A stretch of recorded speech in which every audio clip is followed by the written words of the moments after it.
Welcome, everyone. Before we begin, let me tell you something that most videos won't tell you. This is not going to be a list of productivity hacks.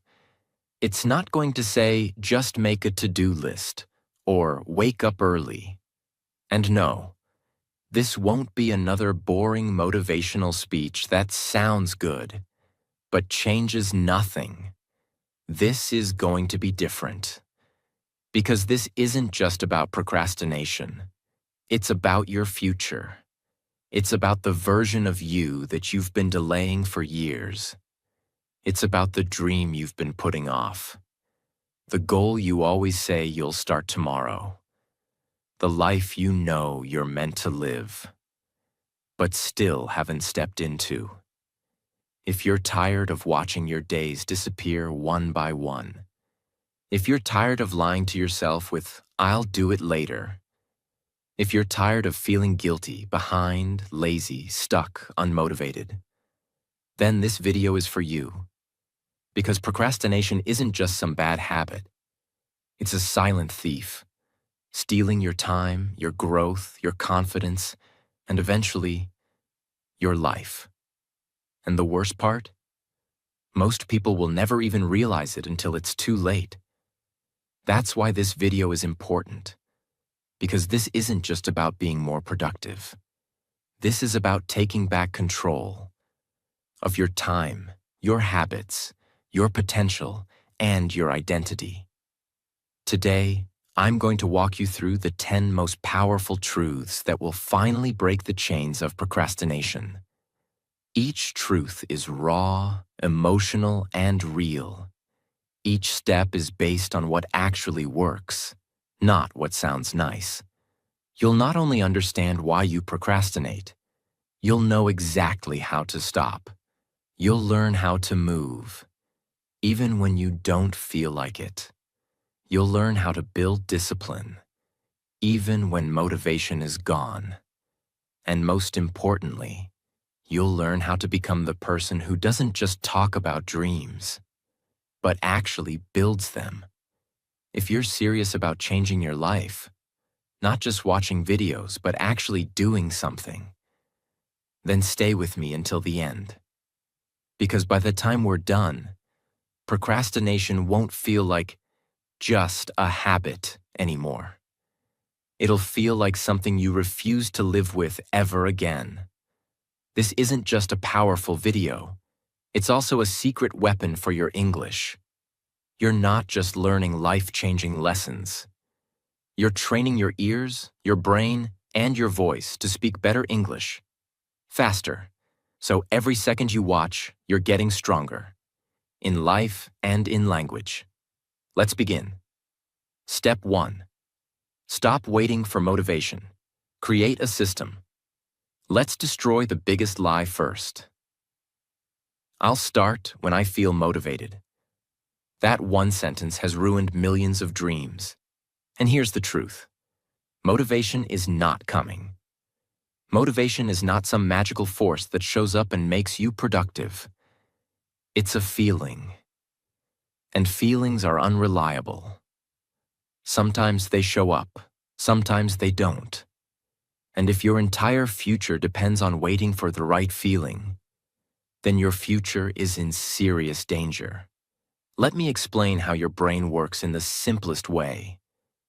Your brain is not built to chase goals. It's built to avoid pain. That means anytime a task feels uncomfortable, scary, overwhelming, boring, or uncertain, your brain will push you to delay it. That's why you can scroll for hours, but not open the book. That's why you can watch 15 videos on success, but not work on your own. The truth is, you're not lazy. You just don't have a system strong enough to override your brain's fear. That's what successful people have. They don't rely on motivation. They rely on systems. Let me give you the perfect real-world example. A student named Nick wanted to study for 2 hours daily. But every day he waited for the right time, the right mood, the perfect environment. And so, days passed. then weeks, then months. Nothing changed, until he made one simple rule. Every day at 7 a.m., I sit at the desk for 30 minutes. Even if I don't want to, even if I don't study properly, I just sit and show up. The first few days were hard. He didn't study much, but he followed the system. He kept showing up, and slowly, it became automatic. He didn't need motivation anymore. He had a non-negotiable routine. That's the secret. Instead of asking, "How long should I work?" ask, "When do I start, no matter what?" Because when the start time is a habit, the work becomes a lifestyle. You don't need to feel inspired. You just need to show up. Even if you sit there and do nothing for the first 10 minutes, that's okay. The point is to teach your brain that this is what we do now. Just like brushing your teeth. You don't wait to feel excited about it. You just do it. You want to change your life? Start by making your actions non-negotiable. Not when you feel like it, not when you're ready, but when the clock hits the time you chose. Because waiting for motivation is like waiting for rain in a drought. It may come, it may not, but systems don't wait. Systems work, even when you don't want to. Step 2. Make the task too small to reject. Most people don't procrastinate because the task is hard. They procrastinate because the task feels too big in their mind. And when something feels big, your brain labels it as dangerous. Dangerous to your energy, dangerous to your comfort, dangerous to your ego, dangerous to your peace. So what does it do? It protects you. It pushes the task away. It says, "Not now. Let's do it later. We're tired. We need to prepare more." But it's not protecting you. It's paralyzing you. And here's the raw truth. Your brain would rather stay in a loop of guilt and comfort than risk doing something uncomfortable and new. That's why people keep saying, "I want to start writing. I want to start exercising. I want to start learning." But weeks pass, and nothing happens. Because the goal is too big, and the brain keeps resisting. So how do you break this loop? You don't fight the resistance directly. You make the task so small that your brain has nothing to fight. Not small, and ridiculously small. So small it feels almost stupid. Because that's when your brain lets you in. Let's say your goal is to write an article. Your brain panics. That's too much. It'll take hours. You're not ready. But what if your only task is, open the document and write one sentence? That's it. Just one sentence. Now your brain goes, "Oh, that's easy, fine." And once you start, something magical happens. You keep going. Because movement creates momentum, and momentum kills procrastination. Let me give you a powerful, real-world truth here. Some of the most successful authors, coders, and creators in the world don't wait for huge sessions of 5 or 6 hours. They have one rule. Start with something you can't say no to. Even if it's 2 minutes. Even if it's one sentence. Even if it's one push-up. Even if it's opening the page, reading one line, and closing it. Because the goal is not to finish. The goal is to start, without resistance. Over time, these silly little actions grow into full-blown focus sessions. But you'll never get there if you keep expecting yourself to climb the whole mountain before lacing your shoes. So here's what you do now. Break your task into the smallest possible first step. Make it so small it feels almost pointless. Then, do it anyway. Why? Because this is not about achievement. It's about identity. Every time you take action, even small, you're proving to your brain, "I am someone who shows up. I am someone who begins. I am not scared of the first step. And that proof becomes confidence. That confidence becomes consistency. And that consistency becomes your new lifestyle. So if you're stuck, here's your new rule. Don't ask, what do I have to do today? Ask, what's the smallest step I can take, right now, that I won't reject? Start there, and watch how the floodgates open. Step 3. Delete the option to escape. Let's now expose the next deep truth. You keep procrastinating because you always have a way out. You tell yourself, if I don't do it now, I'll do it later. If I get distracted, I'll catch up.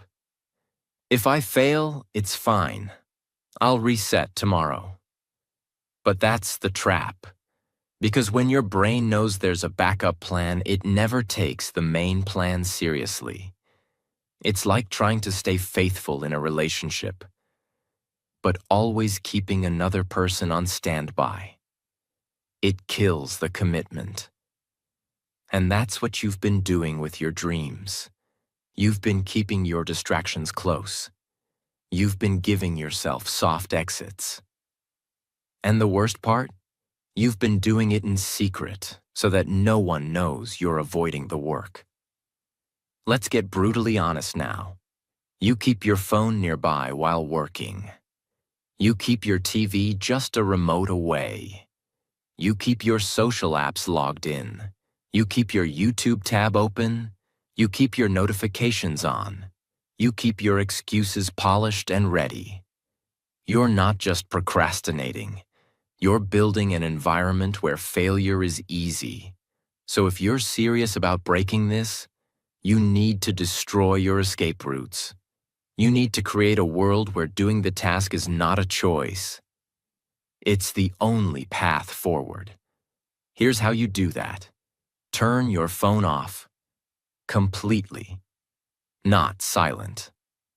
Office block access to distracting websites with an app or browser extension. Remove all entertainment devices from your workspace. Put yourself in a public or structured place where slacking off is impossible, like a library, co-working space, or even a quiet cafe. Tell someone what you're working on, and promise them proof when it's done. Why? Because when there's no way out, your brain finds a way through. Let me give you a harsh but powerful example. There's a psychological phenomenon called the burning bridge effect. When a person removes all options to retreat, they become unstoppable because they know there's no plan B. Imagine this. 2 warriors are sent to a distant land to conquer it. They arrive by boat. But the commander gives an unexpected order. Burn the boats. Now there's no going home. They either win or they die trying. And that's what gives them the strength to fight harder than ever before. That's the same mindset you need. Because as long as your distractions are nearby, as long as you have a later, as long as failure feels safe, you'll keep running. But the moment you burn the boats, the moment you destroy your escape, your commitment becomes real. So here's your challenge. Right now, not later. Delete one escape route. Block that app. Turn off that device. Announce your goal. Remove your excuse. And watch how serious your brain becomes. Because without an exit, your only direction is forward. Step 4. Rewire the voice inside your head. Let me ask you something uncomfortable but honest. What do you call yourself when no one's listening? When you fail to finish something? When you waste another day scrolling? When you miss another deadline? What does your inner voice say? I'm such a loser. I'm lazy. I'll never change. What's wrong with me? If that sounds familiar, then I need you to stop right here and absorb this truth. You are not a procrastinator. You are someone who's been tricked into believing that you are. And that belief has become your identity. You've repeated it so many times, your brain has accepted it as a fact. It's no longer just something you do. It's become who you are. That's why change feels impossible. Because you're not just fighting a habit. You're fighting your own self-image. You're trying to act like a focused, productive person, while still calling yourself lazy on the inside. That's like trying to swim with an anchor tied to your leg. You will never change your behavior until you change what you believe about yourself. Let me explain how this works in the simplest way. Every time you repeat a phrase, out loud or in your head, your brain listens, and it starts collecting evidence to support that phrase. If you keep saying, "I'm a mess, I can't finish anything," your brain will start showing you memories that prove it. See, you never completed that course. Remember how you abandoned your morning routine? Look at that to-do list from last month. Still empty. But here's what no one tells you. Your brain is not showing you truth. It's showing you what it's been told to find. If you say you're lazy, it finds laziness. If you say you're undisciplined, it finds proof. If you say, "I always give up," it becomes prophecy. But what happens if you start telling it something different? What happens if you begin saying, "I am someone who finishes. I follow through. I may move slow, but I move. I take action, even when I don't feel like it. I no longer identify as a procrastinator." At first, it feels like a lie. It feels fake. You won't believe it. Your brain will scream, "That's not true." But you say it anyway. You say it every day. You write it down. You speak it into mirrors. You repeat it before working. You whisper it before sleeping. And slowly, your brain starts to shift, because repetition creates belief. Belief creates identity. And identity creates behavior. You don't rise to your goals. You fall to your identity. If your identity is, "I always quit," you will always quit. But if your identity becomes, "I keep showing up, even on bad days, even when it's hard, even when no one claps," then guess what? You win. Not because you became perfect, but because you stopped letting your past control your label. So here's your next action. Every time you catch yourself saying something self-destructive, stop. Interrupt the pattern. Say out loud, "That's not who I am anymore." Then speak a new truth, one that you want to live into, even if you don't believe it yet. Because if you say it enough, you will become it. That's how you rewire procrastination from the inside out. Not just through behavior, but through identity. Step 5. Let discomfort become your normal. Here is one of the most painful, powerful truths you'll ever hear. You don't fear the task. You fear the feeling that comes with it. It's not the email you're avoiding. It's the anxiety it triggers. It's not the gym. It's the soreness, the effort, the embarrassment. It's not the homework. It's the mental friction of starting. It's not the writing. It's the voice saying it won't be good enough. In short, you procrastinate to escape discomfort. And it makes sense, because your brain is built for survival, not success. And survival means avoid what feels uncomfortable. But here's where things get dangerous. The more you avoid discomfort, the more powerful it becomes. Every time you skip something hard, you train your brain to fear it more. You strengthen the lie that says, "If it doesn't feel easy, it's not meant for me. If I'm uncomfortable, I should stop. If it's painful, I should delay it." And this is how people waste their entire lives. They wait for things to feel good before doing them. They only act when it's convenient. They only push when they're inspired. But nothing great in life is born from comfort. The business, the book, the degree, the transformation.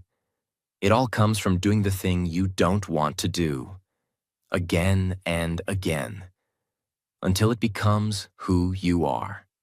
So how do you stop running from discomfort? You stop treating it like an enemy, and you start making it your normal. Here's how. Every day, choose one uncomfortable action. On purpose. Don't wait for it to come. Go find it. Walk toward the discomfort, not around it. Examples. If you're scared to make a phone call, make it first thing in the morning. If you hate waking up early, do it every day for 30 days. If you avoid confrontation, have one honest conversation today. If you fear starting a task, set a timer for 5 minutes and begin without thinking. The point isn't to finish anything. The point is to retrain your brain. You are teaching it this new rule. Discomfort is safe. Discomfort is welcome. Discomfort is growth. Over time, the hard things stop feeling hard, not because they got easier, but because you became stronger. This is what separates winners from dreamers. Winners are not fearless. They're just more comfortable being uncomfortable. And that's the mindset you need now. Stop seeking ease. Stop chasing comfort. Stop waiting for perfect moments. Walk into the fire, sit in the tension, breathe through the resistance. Because every second you survive discomfort, you gain power over procrastination. And soon, you'll stop saying, I can't do this, and start saying, I do hard things. And that's why I succeed. Step 6. You don't need more time. You need more truth. Let's destroy one of the biggest lies right now. People say, I don't have time. I want to do it, but I'm just too busy. When I get some free time, I'll start. That sounds reasonable, but let's be brutally honest. Time is not the problem. You have time. You have the same 24 hours as every successful person on this planet. You have the same number of minutes as the person who's already doing what you're dreaming about. You have the same mornings, the same nights, the same calendar. What you lack is not time. What you lack is truth. The truth that you're not using the time you already have. The truth that you're choosing distraction over discipline. The truth that you're escaping into things that make you feel busy, but keep you broke, stuck, and tired. You don't need 4 more hours. You need 4 seconds of raw honesty with yourself. The kind of honesty that says, I'm spending 3 hours a day consuming content but complaining I have no time to create. I'm spending more time watching people live their dream than working on mine. I scroll, I binge, I lie to myself, and I call it rest, when it's really just avoidance. And this may hurt, because the truth always hurts before it heals. But without truth, there's no transformation. So here's a simple shift that changes everything. Stop measuring your life in hours. Start measuring it in intentions. Because the question is not, how much time do I have? The question is, what am I doing with the time I have that actually moves my life forward? You don't need perfect circumstances. You don't need a day off. You don't need a quiet house, an empty inbox, or a break from reality. You need to take the 10 minutes you do have and use them to make something better than another excuse. People say, I work 10 hours a day. I can't focus. But do you really want to know the truth? You're not tired from working too much. You're tired from wasting the little time you do have and carrying the guilt of that waste all day long. Because nothing is more exhausting than knowing you could have done better and didn't. You want your energy back? Use your time wisely, and watch how light you feel. Because procrastination is heavy, but progress, even tiny progress, gives you life. So here's your challenge. Right now, write down this question and answer it every morning. What is one thing I can do today, even if it takes 5 minutes, that moves me forward? That's it. No more lies about time. No more hiding behind your schedule. The truth is, you do have time. Now it's your choice to waste it or to wake up. Step 7. Action first. Feeling second. One of the biggest reasons you procrastinate is because you've been trained to believe a dangerous lie. I have to feel like it before I can do it. You believe you need inspiration before writing. You believe you need confidence before speaking. You believe you need motivation before moving. But here's the truth that will change your life. Feelings don't come first. Action comes first. And this is the trap. If you wait for the feeling to come before taking the action, you might never move. Not today, not tomorrow, not ever. Why? Because your brain always favors comfort, and comfort rarely feels like effort. So your feelings will tell you to stay in bed, to scroll a little longer, to start tomorrow, to do something easier first.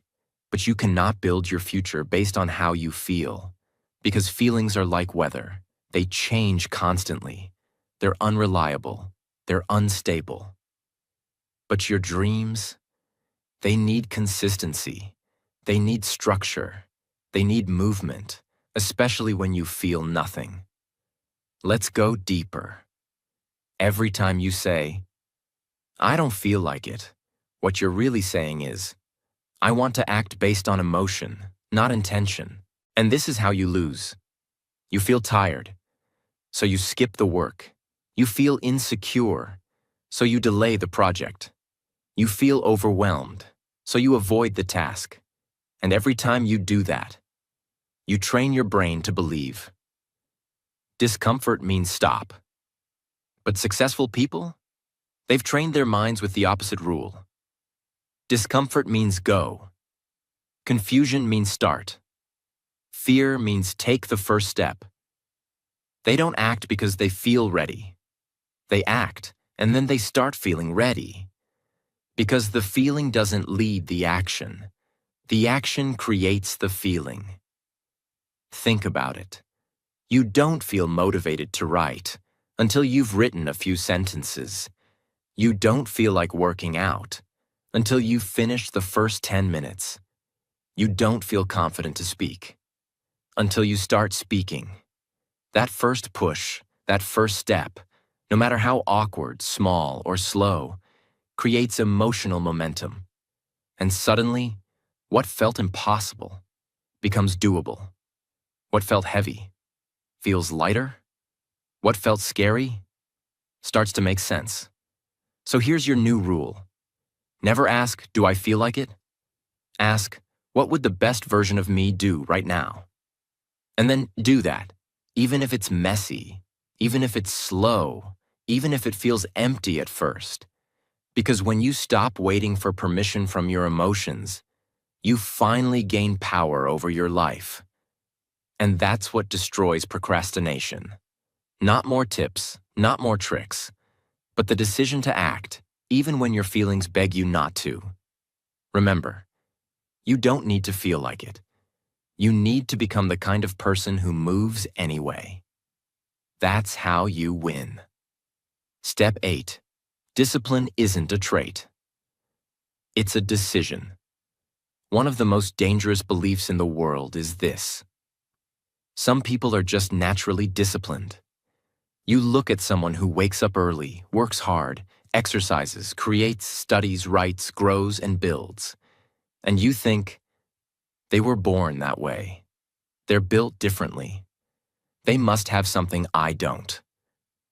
But that is a lie. A lie designed to make you feel safe in your own inaction.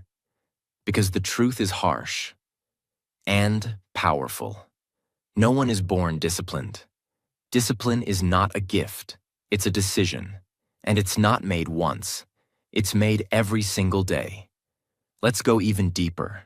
You procrastinate not because you lack ability or time or talent. You procrastinate because you haven't trained yourself to choose discipline when it's inconvenient. That's it. Discipline is doing what needs to be done when you don't feel like doing it. Not once, not twice, but again and again and again, until your brain learns that comfort is not your master anymore. But here's the problem. Most people wait to feel disciplined before they act disciplined. And that's why they stay stuck. They think, once I build the habit, I'll be consistent. Once I feel motivated, I'll get serious. Once I get into a rhythm, I'll be unstoppable. But life doesn't work like that. You don't become disciplined after action. You become disciplined through action, even on day one, even when you have no idea what you're doing, even when you feel weak, lazy, tired, scared, and doubtful. That's when discipline matters most.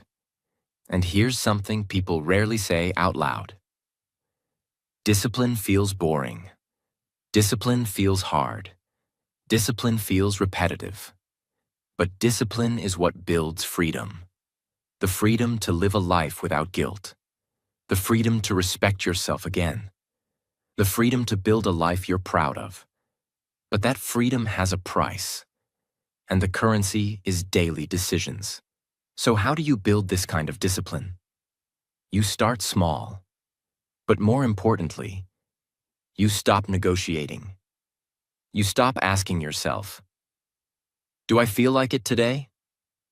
Should I skip it just this once? Isn't there a shortcut? You make your plan, and then you follow it like it's law. You don't wait for clarity. You create it. You don't wait for energy. You show up without it. You don't wait to feel strong. You move while weak, and grow stronger through the process. Here's the new identity you must adopt. I am a disciplined person, not because it's easy for me, but because I choose what's hard when it matters most. And you repeat that identity, even when you fail. Because discipline isn't about perfection. It's about returning, over and over, when your old self tells you to quit. You're not lacking discipline. You're lacking the decision to build it. And now that you see it clearly, there's no excuse left. So decide, every day, without exception, because discipline doesn't belong to the gifted. It belongs to the committed. Step 9. Procrastination grows in silence. So speak your goals. Out loud. Let's now talk about something deeper. Something most people never realize. The reason your procrastination feels so powerful is because no one knows about it but you. Your goals are private. Your habits are hidden. Your plans are locked away inside your own mind. And that gives procrastination a perfect place to grow, in the dark. Because what no one sees, you can delay. What no one expects, you can abandon. What no one tracks, you can ignore. And this is where people lose, not because they don't care about their goals, but because they never gave their goals a voice. Let me show you what I mean. Imagine you promise yourself, I'll start waking up early from tomorrow. You think it, you feel it, you believe it. But you tell no one. You write it nowhere. You share no proof. It's a private deal between you and your silence. Now guess what? When tomorrow comes, and you don't wake up early, there's no consequence, no accountability, no pressure. No one knows, and no one cares. That's the secret your brain loves. The ability to fail in secret again and again, without ever being exposed. But the moment you bring your goal into the world, everything changes. When you say it out loud, when you write it in public, when you tell someone who will check on you. You take your goal out of the shadows and drag it into the light. And in the light, procrastination has nowhere to hide. This is called external accountability. And it's one of the most powerful forces for behavior change ever discovered. Not because people will judge you, but because you will now hold yourself to a higher standard. Because now your word means something. Now your integrity is on the line. Now there's weight behind your intentions. This is why some people start showing up after they make a commitment in public. They start a YouTube channel. They post daily progress online. They tell a friend to check on them. They hire a coach. They promise a group they'll deliver something. They make their procrastination visible. And that makes it harder to repeat. Because now, if they quit, someone will know. And that pressure, that tension, that feeling of being seen, that's what drives action when comfort fails. So here's your challenge. Speak your goal. Write your commitment. Tell someone your plan. Create accountability. Make it real. Make it known. Make it matter. Because procrastination survives in silence.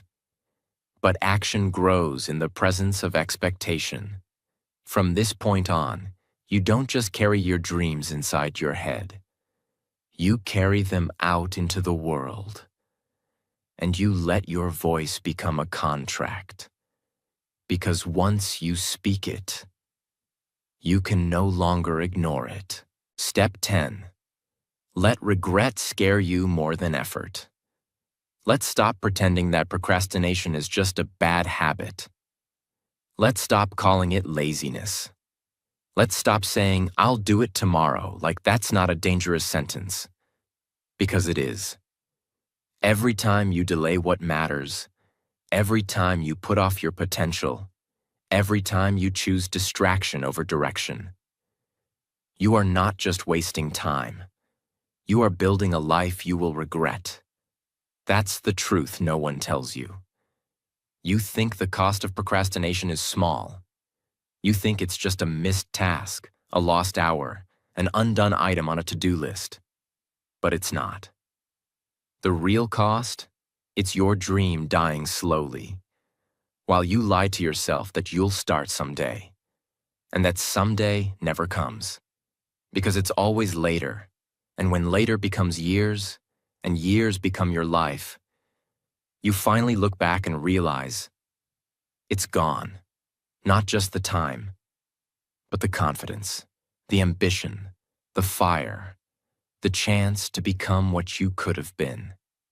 And that is the most painful truth of all. Most people won't fail because they tried and lost. Most people will fail because they never started. They'll spend their whole life thinking they're not ready yet.